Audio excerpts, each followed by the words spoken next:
Expiry होने वाली है, तो हम यहाँ पे कॉल वर्सेस पुट के चार्ट को एक बार कंपेयर कर लेते हैं। यहाँ पे जो स्ट्राइक प्राइस मैंने ओपन कर रखी है 26,250 की स्ट्राइक प्राइस ओपन कर रखी है, जो कि करंटली हमें एट द मनी देखने को मिल रही है। सबसे पहले अगर हम डेली टाइम फ्रेम पे चार्ट को कंपेयर करते हैं दोनों को, तो यहाँ पे कॉल साइड पे क्या है, एक प्रॉपर ट्रेंड लाइन इस तरह से चल रही थी। बेसिकली एक चैनल पैटर्न चल रहा था, जिसमें क्या किया, मार्केट ऊपर जाने की कोशिश तो किया, पर वही ट्रेंड लाइन के रेजिस्टेंस के आसपास से आज के दिन यहाँ पे शार्प एक सेलिंग वाली कैंडल बनती हुई नजर आई है, काफी बड़ी कैंडल बनती हुई नजर आई है। यानी बेसिकली अगर आप टॉप से देखेंगे तो हम काफी ज्यादा नीचे आ चुके हैं, मतलब ऑप्शन सेलर्स अभी काफी अच्छे से डोमिनेट भी कर रहे होंगे और प्रॉफिट में बैठे होंगे। तो इसका क्या मतलब है कि जब ये लोअर टाइम फ्रेम पे कुछ इस टाइप का प्राइस वगैरह दिखाता है, थोड़ा ऊपर निकलता है, तभी हमें कॉल साइड पे अच्छा मूव देखने को मिलेगा। वहीं पे पुट साइड पे अगर हम देखते हैं तो यहाँ पे हम गिरते हुए जा रहे थे। जैसा आप देखेंगे पहले यहाँ पे 2 रेड कैंडल बनाई, उसके बाद एक पॉज कैंडल बनाई, फिर वापस से एक रेड कैंडल हमें देखने को मिली ये वाली, और वापस से भी मार्केट ग्रीन कैंडल में पॉज टाइप कैंडल में क्लोज किया है। पहले फॉल किया, पॉज किया, तो मार्केट कंटिन्यू कर दिया। अभी दोबारा से पॉज लिया है, तो वापस से अगर ये हायर पॉइंट क्रॉस होता है तो आपको पुट साइड पे ऑप्शन बाइंग का अच्छा मूव देखने को मिल सकता है।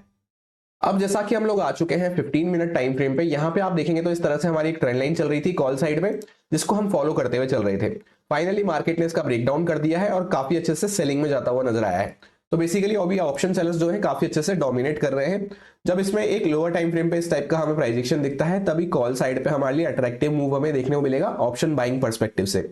वहीं पे पुट साइड पे अगर आप देखेंगे तो हमने काफी अच्छा एक बेस बनाया पहले,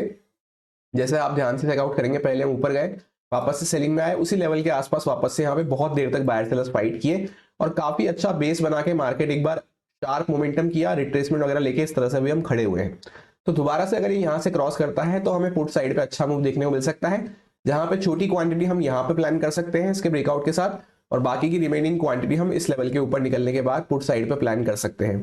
तो इस तरह से अभी करंटली हमें कंपैरेटिवली दोनों में से पुट का चार्ट ज्यादा अट्रैक्टिव देखने को मिल रहा है,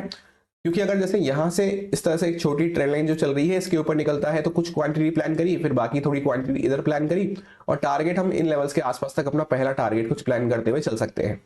फिर यहाँ पर ट्रेल वगैरह करना जरूरी है, इस तरह से हम आगे फर्दर टारगेट प्लान करते हुए चलेंगे। वहीं पे मान लो ये यहाँ पे इस तरह से बना हुआ है, नीचे निकलना चालू करता है या डायरेक्टली गैप डाउन वगैरह खुल जाता है, तो आराम से फिर हम वेट एंड वॉच करेंगे। अब निफ्टी 50 के चार्ट को हम डेली टाइम फ्रेम पे चेकआउट करते हैं, तो यहाँ पे इस लेवल के आसपास हमने एक प्रॉपर पॉज टाइप कैंडल बनाई है। जैसा मैंने आपको कल ये बात शेयर करी थी कि वॉर की न्यूज मार्केट में इन्वॉल्व है, तो मार्केट थोड़ा सा पैनिक सिनेरियो दिखा सकता है। तो यहाँ पे पैनिक सिनेरियो मार्केट दिखाता हुआ नजर आया है, क्योंकि कोई नॉर्मल दिन होता तो उसमें मैंने आपसे क्लियरली कहा था कि यहाँ पे हम बाइंग का प्लान रखते हुए चलते, पर वॉर का सिनेरियो है, इस वजह से मैंने आपसे कहा था कि कोई अच्छा सेटअप मिलेगा हमारी कंडीशन के अकॉर्डिंग तभी हम काम करेंगे, और उसमें भी मेरी 50% क्वांटिटी रहने वाली है। आज के दिन मैंने पर्सनली कोई भी ट्रेड नहीं ली, क्योंकि मुझे कोई भी मेरे प्लान के अकॉर्डिंग सेटअप मिलता हुआ नजर नहीं आया।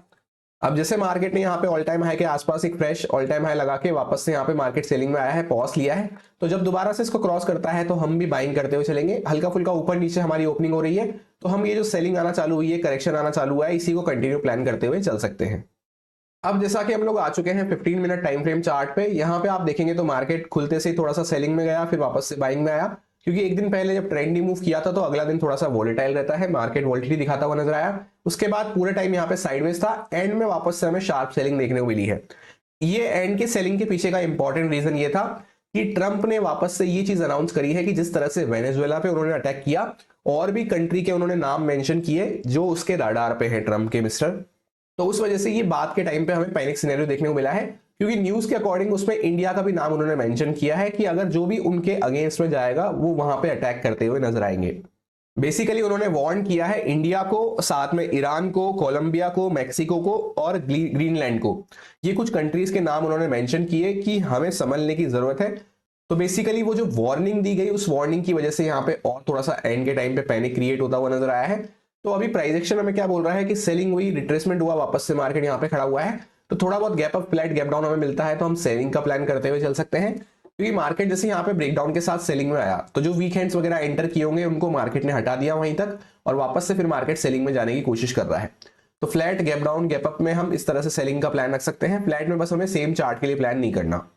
बाकी बाइंग के लिए हमारे लिए क्लियर है कि जब मार्केट थोड़ा सा ऊपर निकलता है, क्योंकि शार्प सेलिंग हुई है एंड में, तो जब मार्केट थोड़ा सा ऊपर निकलता है तब हम भी वापस से कंटिन्यू ट्रेंड के साथ बाइंग करते हुए चलेंगे। सेंसेक्स के चार्ट को देखते हैं तो यहाँ पे क्या हुआ है, सेम कंडीशन है कि सेलिंग हुई, रिट्रेसमेंट हुआ, मार्केट ने ब्रेकआउट किया साइकोलॉजिकल नंबर का, वापस से सेलिंग में आना चालू कर दिया है। तो फ्लैट से गैप डाउन अच्छा है हमारे लिए सेलिंग के लिए, या छोटा मोटा गैप अप खुल के वापस से इसके नीचे आ जाए तो भी हम सेलिंग का प्लान रख सकते हैं।